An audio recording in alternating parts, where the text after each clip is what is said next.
Para sa mga first time na bibisita dito sa Universal Studio dito sa Japan, meron akong 3 tips para sa inyo.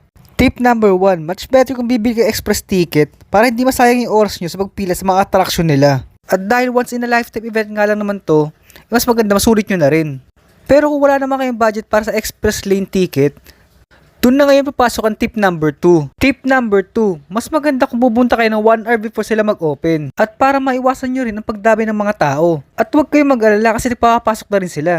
At syempre, ang tip number 3, bago kayo magpunta ng Universal, dapat nakaplano na yung pupuntahan yung mga attraction. Kumbaga, planado nyo na yung mga pagkakasunod-sunod ng mga attraction na pupuntahan nyo.